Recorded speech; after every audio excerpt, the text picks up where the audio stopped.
শুভ সকাল সবাইকে, নমস্কার সবাইকে। আমি পম্পি চলে এসেছি আবারও ছোট্ট একটা ভিডিও নিয়ে। আজকে কোজাগরী লক্ষ্মী পূর্ণিমার অনেক অনেক শুভেচ্ছা রইল সবাইকে। চলে এসেছি রান্নাঘরে, ঘরের পূজা দিয়ে স্নান টান করে ঘরের পূজাটা দিয়ে তারপর চলে এসেছি রান্নাঘরে। বানাবো খিচুড়ি আর লাবড়া। তো রাত্রে সবাইকে একটু একটু প্রসাদ দেবো, আমাদের বাসায় যারা যারা থাকেন ওদেরকে প্রসাদ দেবো, ওই জন্য বানিয়ে নিচ্ছি একটু খিচুড়ি আর লাবড়া। আর রাত্রে করব সুজি লুচি, সব কিছু রাত্রিবেলায় করব, মানে সন্ধ্যার পরে।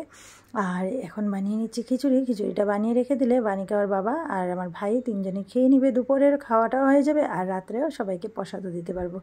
তো ওই ভেবেই দুপুরবেলা খিচুড়িটা করে নিয়েছি। আর আমি যেহেতু উপাস থেকেই আমি সব কিছু কাজই একা হাতে করতে হয়, ওই জন্য একটু তাড়াহুড়া করে যেটুকুন পারি ওইটুকুনি আমি দিনের বেলা করে রাখার চেষ্টা করলাম। তো এই যে খিচুড়ি আর লাবড়াটা আমি করে নিচ্ছি। খিচুড়ি আমার সিদ্ধ হয়ে গেছে, বসিয়ে রেখে বানিকাকে বলেছিলাম একটু দেখতে। আমি ঘরের পূজা দিচ্ছিলাম আর একটু পূজার সব কিছু রেডি করছিলাম। তো বানিকা সিদ্ধ হওয়া পর্যন্ত ওখানেই দাঁড়িয়ে দাঁড়িয়ে দেখলো, আর তারপর সিদ্ধ হওয়ার পর আমি চলে এসেছি সোমবার দিতে। তো এই যে খিচুড়িটা সোমবার দিয়েই আমরা দুজন চলে যাব আলপনা দিতে।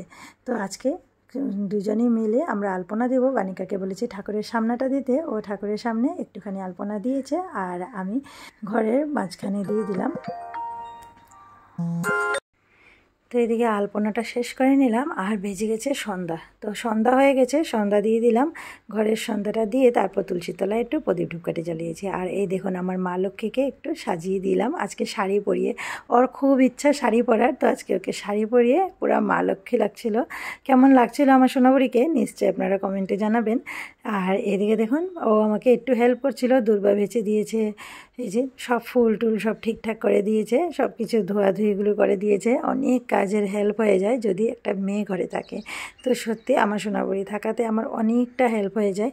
পূজার সমস্ত সব কিছু ও ধুয়ে টুয়ে সব যা যা টুকুরটা করে আমি বসে বসে শুধু বলি আর ও একটা একটা করে করতে থাকে। তো এই যে আমার ঘর সাজানো হয়ে গেছে, বসিয়ে দিব ঘর। তো সোনাবুড়িকে বলেছি একটু ধূপকাঠিটা জ্বালিয়ে দাও। ও ধূপকাঠি প্রদীপ সব কিছু জ্বালিয়ে নিয়েছে। ওইদিকে আমি ছোবাও জ্বালিয়ে নিয়েছিলাম। তারপর একটু জোগাড় দিয়ে মার ঘরটা বসিয়ে দিয়েছি।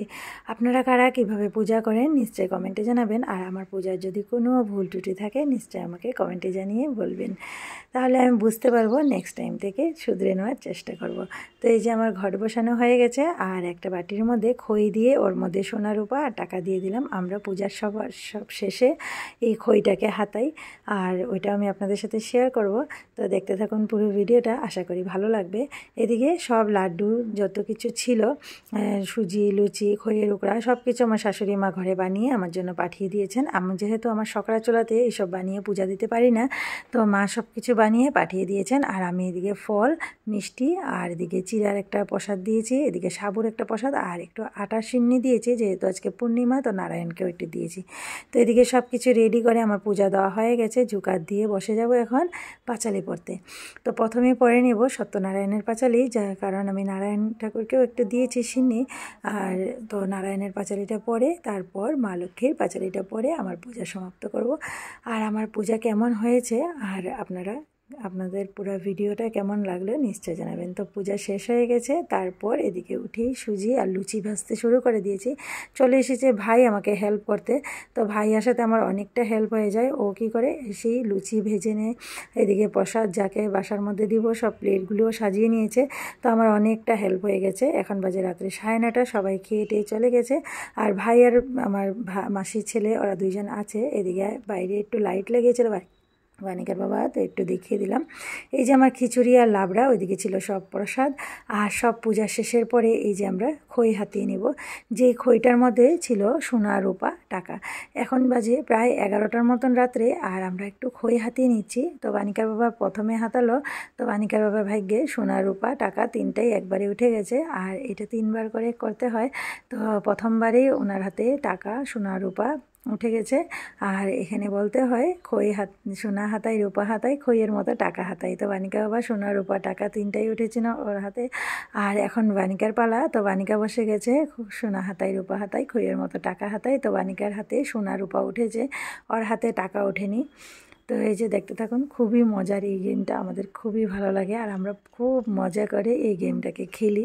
প্রত্যেকবারই পূজা শেষের পর আমরা এখানে এটা হাতানোর জন্য যেন বানিকা আর ওর বাবা দুইজন একদম অস্থির হয়ে পড়ে, যতক্ষণ না আমি সব কিছু শেষ করব তারপর খালি জিজ্ঞেস করতে থাকবে খই হাতাবো না, খই হাতাবো না।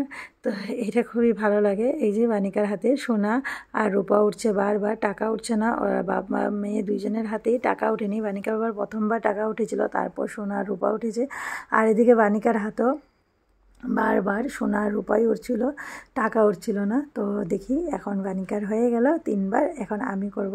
তো আমার 3বারের মধ্যেই 3বারই আমার হাতে টাকাই উঠেছে, কারণ আমার হাতে সোনা রূপা উঠেনি।